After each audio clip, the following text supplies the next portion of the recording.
صفحے کا نام ہے مطلع اور مقطع۔ ہر نظم، غزل یا کسی بھی قصیدے کے دو اہم چیزیں ہوتی ہیں، مطلع ہوتا ہے اور دوسرا کیا ہوتا ہے؟ مقطع۔ پہلے آتا ہے مطلع۔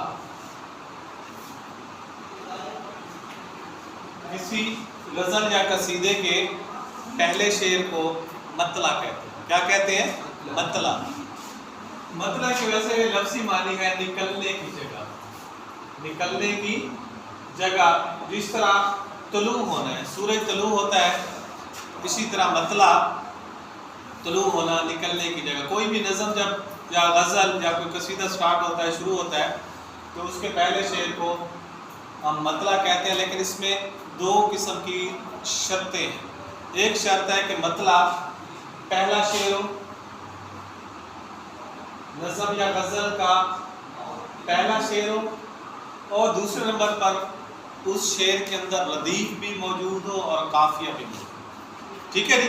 ردیف اور قافیہ بھی موجود ہو اور پہلا شعر بھی ہو، پہلا شعر بھی ہو اور ردیف اور قافیہ بھی ہو، اسے ہم کیا کہیں گے کہ یہ مطلع کیا ہے جی؟ مطلع، ردیف اور قافیہ موجود ہو۔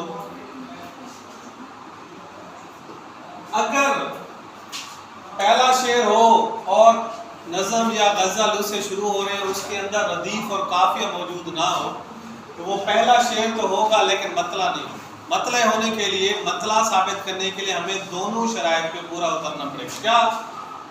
نظم یا غزل کا پہلا شعر ہو اور اس شعر کے اندر کیا موجود ہو؟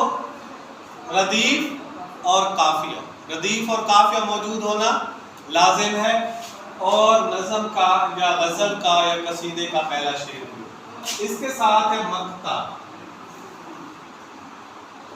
مقطع ہے قطع کرنے کی جگہ۔ جس طرح اس کا معنی تھا طلوع ہونے کی جگہ، اس کا معنی ہے قطع کرنے کی جگہ، یعنی کہ کوئی چیز جب ہم کاٹتے ہیں، ختم کرتے ہیں، تو اسے کہتے ہیں مقطع، قطع کرنے کی جگہ۔ اس کے اندر بھی دو اس کی شرائط ہیں۔ ایک تو نظم، غزل یا قصیدے کا آخری شعر، نظم یا غزل یا قصیدے کا کیا ہو؟ آخری شعر ہو،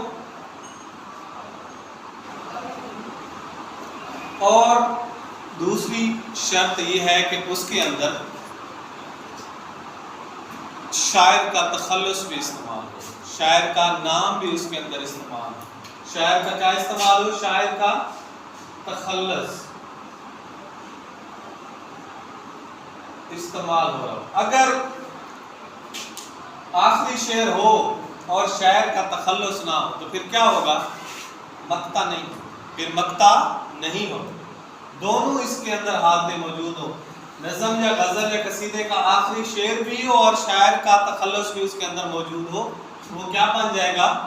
مقطع بن جائے گا۔ اسی طرح مطلع جو ہم نے پہلے پڑھا، نکلنے کی جگہ، شروع کرنے کی جگہ کوئی